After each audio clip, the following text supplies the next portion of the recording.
Pardon the interruption, but I'm Mike Wilbon. I love when Tony makes it back into the studio.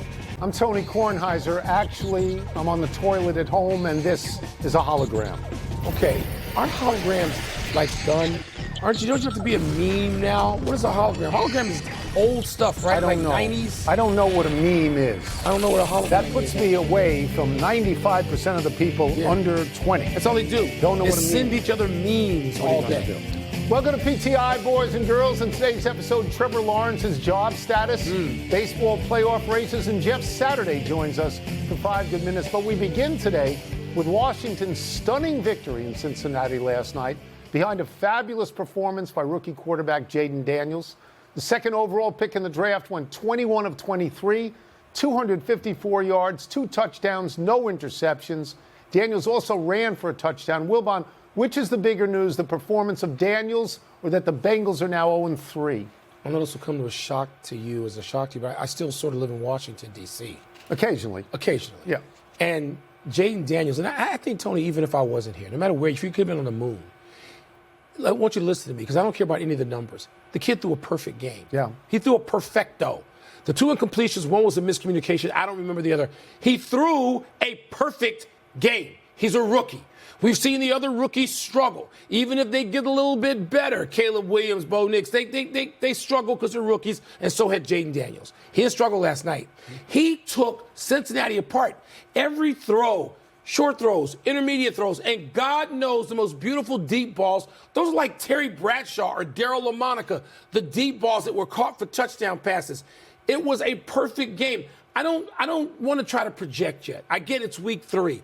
Other things can happen. Defenses will study him. They'll figure out how to take away something. He better learn how to slide more than once in a game, or he's going to wind up with the same fate of Robert Griffin, who, as we know, got popped around for Washington. But that was perfect last night. It was. All right, so I have the same prejudice you do because I live in Washington, D.C. And for the better part of 2 decades, I've watched a team that stinks. Yeah. Aside from the 13 games that Robert Griffin had as a rookie, and that gave us some hope. There was no hope, and then he got hurt, and there was no hope. Captain Kirk? No hope. No hope. Paid him a lot of money. In those days, I was still writing, and I wrote a phrase, and I want to get the exact phrase here. Welcome to the era of unbridled optimism, when referring to Griffin when he was healthy. Yes. I may dust off that phrase again for this kid. They scored every time they had the ball. It is highly unusual for the number 2 overall pick to exceed the number 1 overall pick at the same position in the same year. Last year it happened with C.J. Stroud, and it happened with Bryce Young. It may happen this year to Caleb Williams as well, because Jayden Daniels appears to be that good. He's completing over 80% of his passes. He has no interceptions at the moment. In total command, and I have no interest in comparing him. He's the goods, at this right? moment. He's the goods. They built that team, and this is a Washington reference too, the way Joe Gibbs and Bobby Beathard did with linemen, particularly in the middle of that line first. The Bears went another way. They went out and they got weapons first. You're not going to build a team in one season. We're more familiar and comfortable with the Joe Gibbs, Bobby Beathard way because it allows the kid to have time and have command of the game and his own team, and then the opponent may have to fall in line, which is what happened. You can sense he's not scared. He's not at all. Let me go to the other side of this for a second, because in the global view of everything that's going on, the fact that the Bengals are 0-3 may actually be the bigger story. It may. For them, for others. This is not just a slow start for them. This is no start. This is check engine light. That's what this is for them. I'll agree on that. In last night's early game, the Bills pounded the Jaguars 47-10. Josh Allen threw 4 touchdowns, but the focus after the game was on Jaguars quarterback Trevor Lawrence, who lost his 8th straight start. Jaguars head coach Doug Peterson said his team's 0-3 start. They're 0-3 as well. That's right. Means there have to be changes, that everything's on the table. That's his phrase. And he was non-committal about his $55 million a year quarterback. Tone, would the benching of Lawrence make sense to you? So the number 2 quarterback in Jacksonville is Mac Jones. You know where Mac Jones was born and raised? Jacksonville, Florida. So people are going to want to see him there. And before you scoff, just remember that at Alabama, he won a national championship the way Trevor Lawrence did at Clemson. Yeah. And in his first year with the New England Patriots, he was pretty good. The team was 10-7. He had 22 touchdown passes and 13 interceptions. Not great, but not awful. Again, was and pretty 67.6% completion percentage. Okay, so I just bring this up to show that he's not a complete rum-dum out there. Right. And that if you put him in, something good might happen. And remember, the coach there won a Super Bowl with a backup quarterback, Nick Foles. Now, Trevor Lawrence, to me, I thought he was going to be a star. What happened? I thought he was, but and in the He still may be a star. the last 8 games, his starts, he's 0-8, and in those games, Mike, he's got 11 touchdowns and 8 interceptions in 8 games. His completion percentage is 54 or something like that. It is not good at all. Mac Jones has better stats than that. This is not just about I would not do this. I would not bench him, but we're getting close. No, I'm not benching him. Let's go back to the phrase $55 million a year. A lot of money. All right, so to me, it's so stupid that the Players Union has not come up with a formula and agreed to a formula where a quarterback's salary can only be a certain percentage of the cap, because basically you're hanging all your other players out to dry for like 12 guys in the league. Yeah, that's what you're doing. Wideouts too. 1,400 guys. Wideouts and pass rushers. Okay, but the quarterbacks are making $55 million. That's right. So Trevor Lawrence, who, yes, we both thought was great as a collegiate player because he was. Yeah, he was. And then we thought he'd be great, and he had moments, and he still has these moments. And then he has I think other they moments. were 8-3 last year. And he has these other moments. And Doug Peterson has to take some blame for this, not just say, "Oh, I coach good." Not that he's saying this. You guys play bad, but Tony, they got trampled. 47. Trevor Lawrence didn't give up 47, so they got no defense. Both lines played dreadfully, and the Jaguars are a mess. They're a bigger mess than the Bengals because they weren't even close in this game. Much bigger talking mess. about 0-3 teams. So I ain't starting with Trevor Lawrence. Let's go to this for a second. And I know it's 3 games, and I know it's early, and I know I shouldn't say this. At the moment, Josh Allen is the MVP of the league. Yeah, Josh Allen, since the first half ended in the first game against Arizona, Buffalo has outscored opponents 102-31. He's got 7 touchdown passes, no picks, no turnovers. And he's a turnover machine. Diggs. Oh, wait. No, they're not there. Stephon Diggs, they miss him? Yeah, they must miss him. No. They don't, actually. They don't. They don't? Not at all. Do you know their record when he has no turnovers since he's there? 18-0. He has a lot of turnovers. Let's move to baseball, where the playoffs start next week. Yum. Last night, the Phillies clinched the NL East for the first time in 13 years. Tonight, the Mets and Braves open up a 3-game series in Atlanta with a playoff spot probably on the line. And the Padres, who are only 3 games behind the Dodgers in the NL West, open up a 3-game series in L.A. Wilbon, which of these things is most intriguing to you? There's only one. That last one. Dodgers-Padres. That's got the glamour. It's got the meat. It's got the sizzle and the beef, that series. Because the Padres have already gotten rid of the Dodgers in the postseason once recently. And that's a real They own this. They own rivalry. the tiebreaker. They own the tiebreaker already. They beat them a lot. It's a real rivalry. You've got Ohtani having this great season.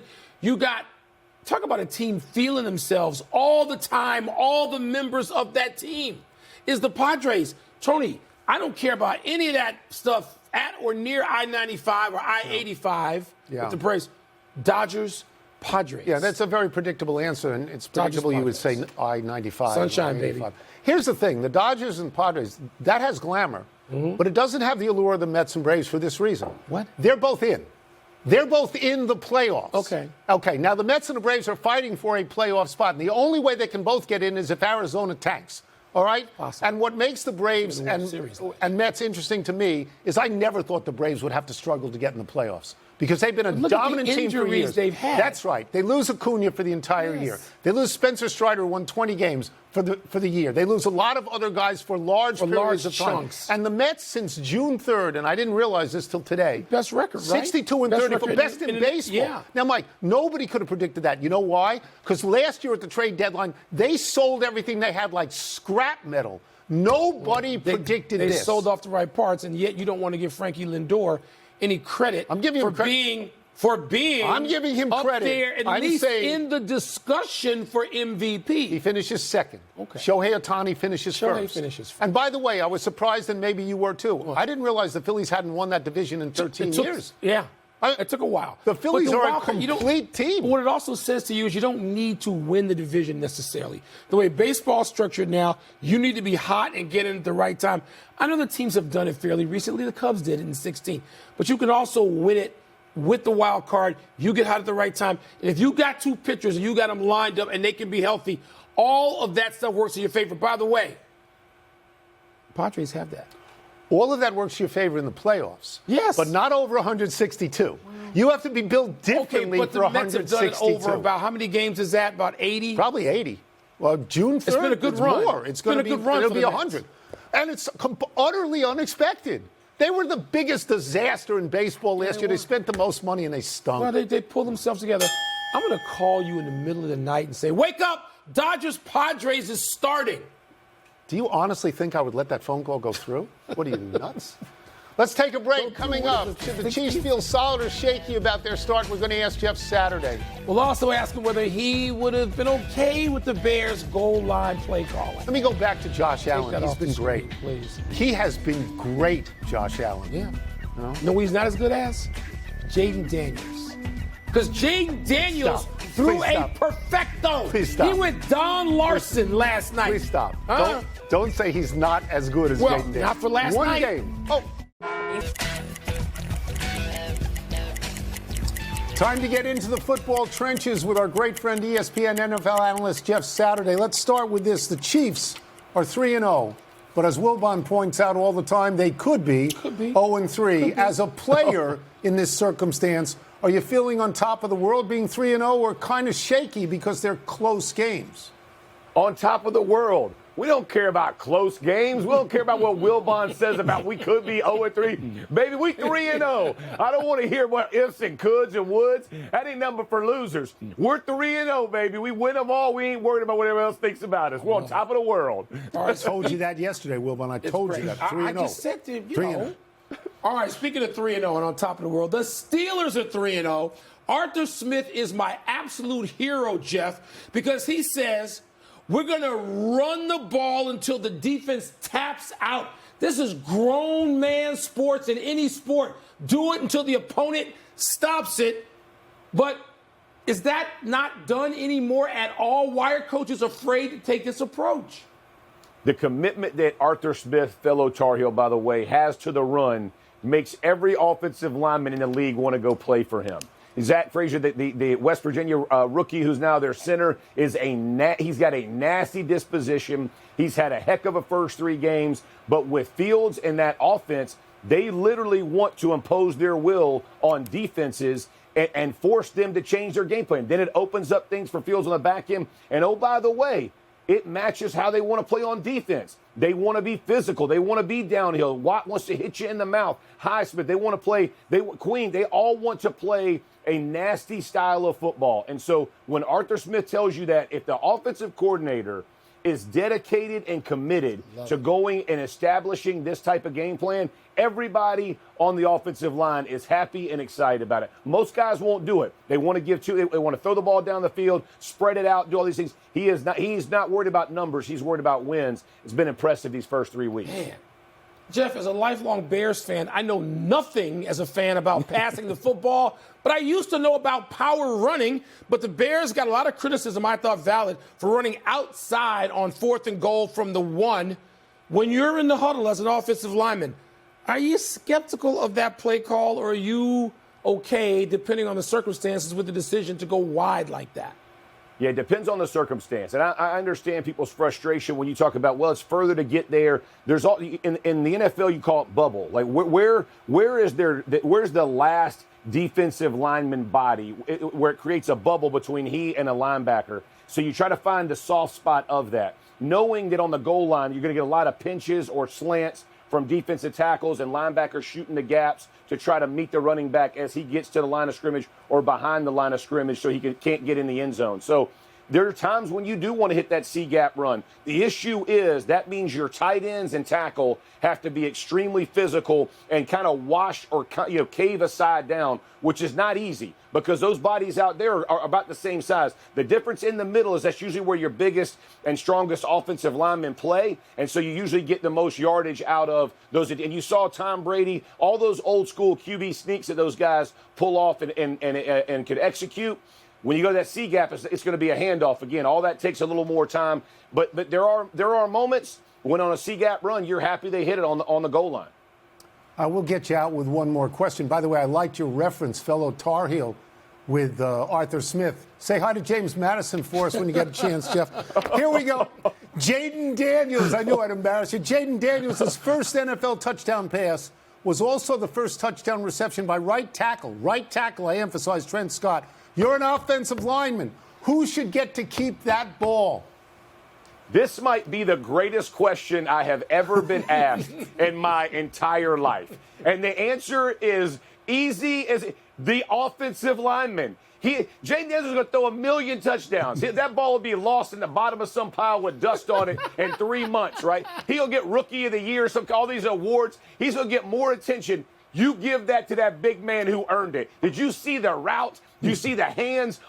The execution by the offensive lineman. That's how dreams are made. A thick six. Give it to that old lineman. Let's go. I love it. Fantastic. Thank you as always, Jeff. Thank you so much. Appreciate it. Love y'all.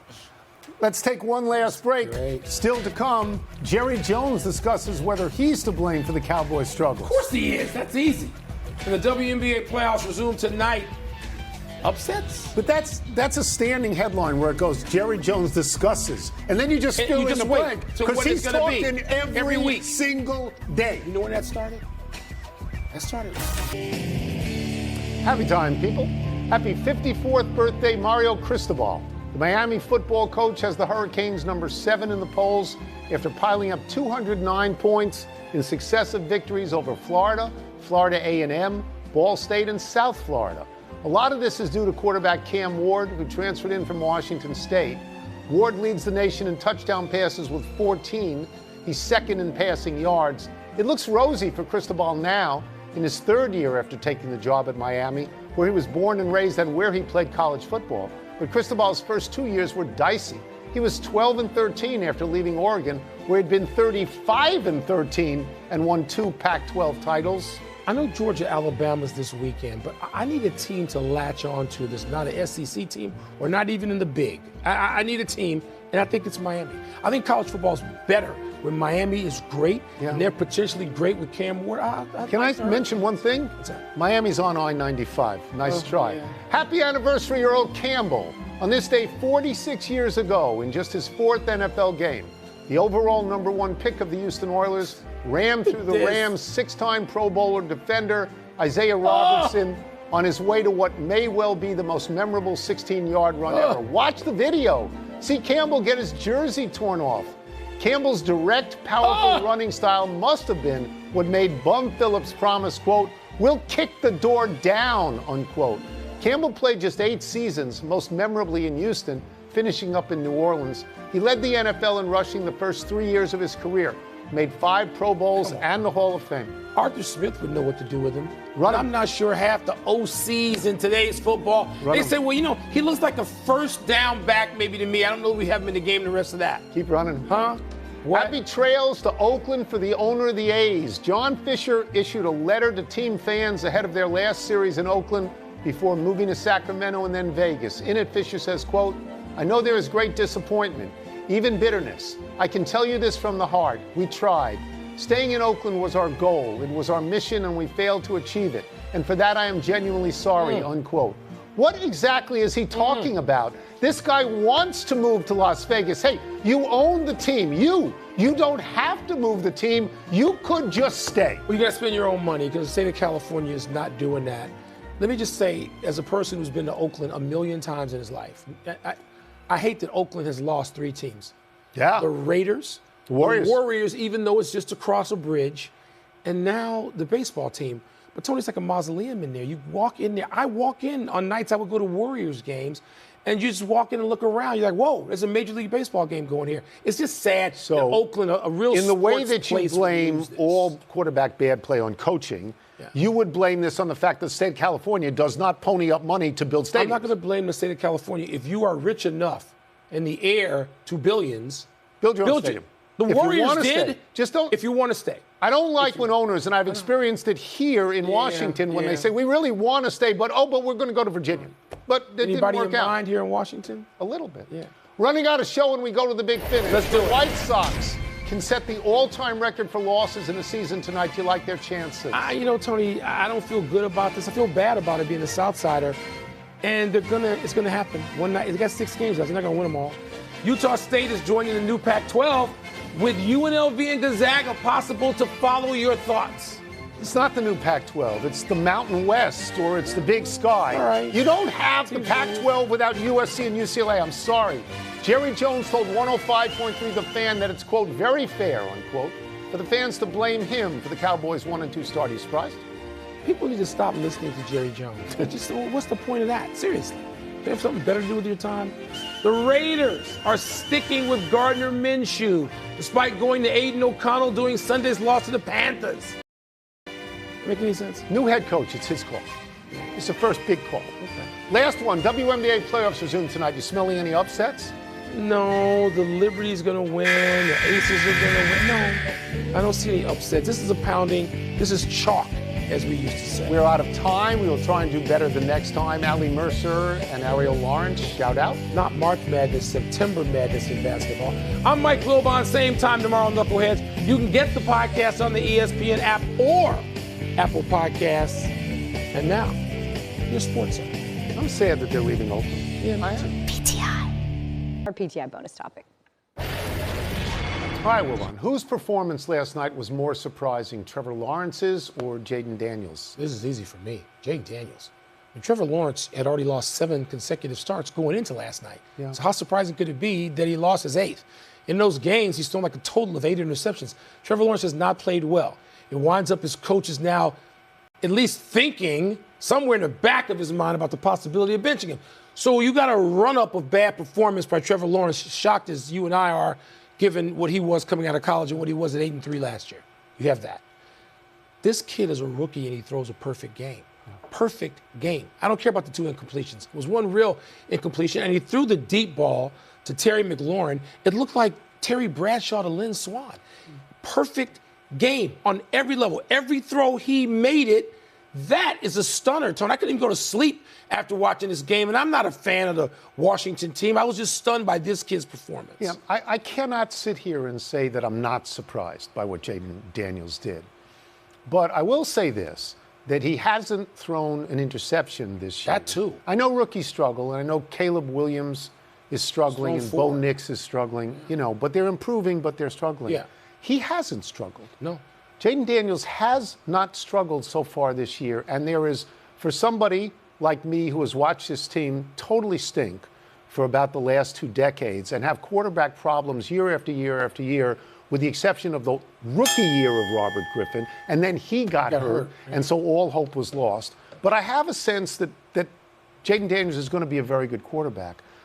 I disagree with you in this sense. Maybe it's not last night's game with Trevor Lawrence, but the last 8. Well, the whole thing, lose, the package. Yes, to lose all 8, to start out last year 8-3, and then just basically lose a guy that we thought in college was totally can't miss. I thought Joe Burrow was totally can't miss. Joe Burrow now last night goes for 324 and 3 touchdowns and loses, he played well. Performs. Trevor didn't play well. No, again. I am in the process of being continually surprised by him not being great. Just before we close here, a quick note, some credit to the Washington Commanders franchise in general. They knew they wanted Jaden Daniels. All right? Yeah. Even though the number 1 overall pick, who I'm happy to have still on the Bears, is from Washington, D.C. Yeah. They knew all along, Tony, I think if they had picked 1, you reverse it, they would have still picked Jaden Daniels. That's what they were. That was the intel on them and their choice all along. Man, Jaden Daniels. That's it. We're done. Back to you.